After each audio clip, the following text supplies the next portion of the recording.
Good morning.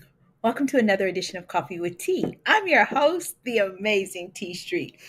It's been a minute. I've been on vacation, and so I took uh, the last almost week off and just took some time to rest and relax and reflect and just get ready for the next part of life, which is summer and gearing up for that.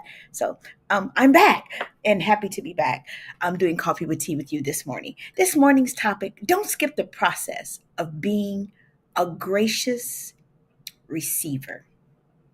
Yep, I said it. Being a gracious receiver. There are those people who are like myself who love to give. I love when I have the opportunity to bless people. Small things, bigger things, whatever I have the opportunity to do. My mom will tell you I've been like this most of my life.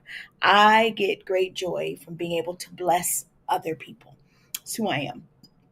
And so when that is who you are, it's sometimes uncomfortable to be a receiver of other people's generosity.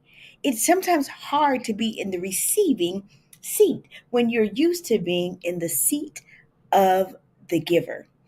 So I want to give you 5 quick steps to get through becoming as gracious a receiver as you are a giver. Now, some of you are great receivers.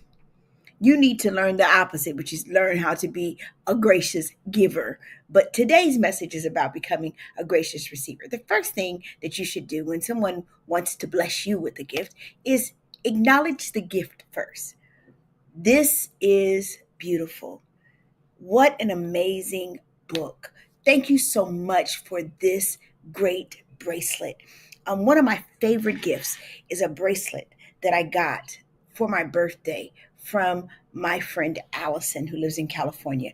I got this gift from her and I wear it almost every day if I'm wearing silver because it just, one, the meaning of the bracelet is meaningful to me, but also the fact that she thought so much about what to give me and that it fits so well. So the first thing I did was I acknowledged the gift from Allison. I said, "Thank you so much for such an amazingly thoughtful gift. You captured exactly where my heart is."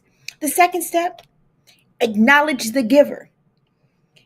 I'm so thankful for you. Why is the acknowledging the gift first? Because what you say is, I recognize that you gave me something of value, whether it's something that costs $1, something that costs $10,000. You gave it to me and you owed me nothing. But the second piece is to acknowledge the giver.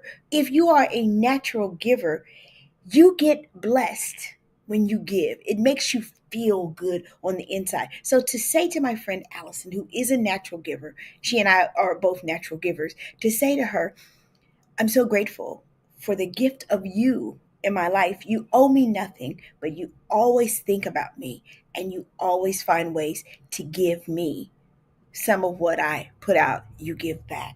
And so you when you acknowledge the giver, you bless them. And it's okay to bless other people. It is okay to have other people feel good. So first you acknowledge the gift and then you acknowledge the giver. Now some people would say, "T, why don't you start with the giver?" Because the giver wasn't doing it to be stroked. The giver wants to see if what they gave you blesses you. So it's the what for them and not the them that matters. And so you start with the thing that they gave you, which was the gift. After you do acknowledge the gift and acknowledge the giver, the next thing that you do, be humble. No one owes you anything. One of the lessons growing up, when my mom would say to me, anytime someone gives you something, be thankful and be humble because no one in the world owes you anything. I taught both of my sons, nobody owes you anything. If someone is gracious enough to give you something, be humble. Don't feel entitled to it because, as I say to Christopher all the time, other than me, no one on this planet owes you a single thing. I'm always grateful. I don't care what it is. When a kid gave me recently a bracelet that she made that was a friendship bracelet, y'all, that bracelet meant everything in that season. And what she gave me was instructions. She said, "When you're done needing this, the next time you see someone else who needs uplifting, give it to them. Tell them the importance of passing the bracelet on. That way, this bracelet blesses lots of people."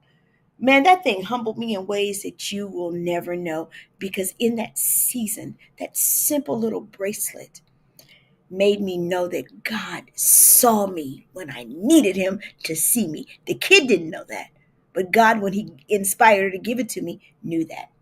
The next step, consider their motivation.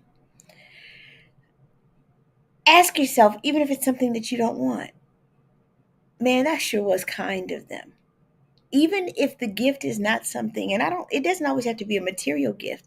Maybe someone gave you a word of encouragement, didn't really encourage you, but the thought behind it was to be encouraging. Maybe it's not the way that you receive well, but it was their motivation that ought to like inspire you, that someone even thought enough of you to give you a word of encouragement, to give you a gift, to give you their thoughts, to give you praise for something that you had done, whatever the gift is. And the gift is not always material. The gifts that mean the most to me aren't the things that I can see and touch, it's the things that touch me. When someone gives me a word of encouragement when I don't feel encouraged, that's a gift to me. And I always consider their motivation, because again, no one owes me anything.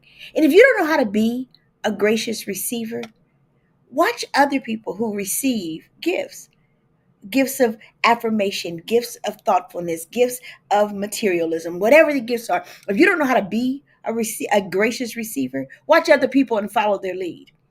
People heap gifts onto, see how they do it with humility, how they receive with humility. And so while you're learning the process, because you're so used to being a giver, of becoming a gracious receiver, and you don't know how to do it, do what you do for other things. Watch other people, learn from their example, and follow their lead.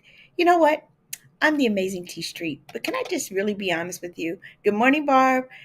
There's nothing amazing in me that's not in each and every one of you. I say it all the time, but it is true. There's an amazing in each one of us. Whether or not we choose to flip our switches and take on that amazing and walk it out is up to us. But at the end of the day, don't skip the process of being as gracious a receiver as you are a giver. Have an amazing day.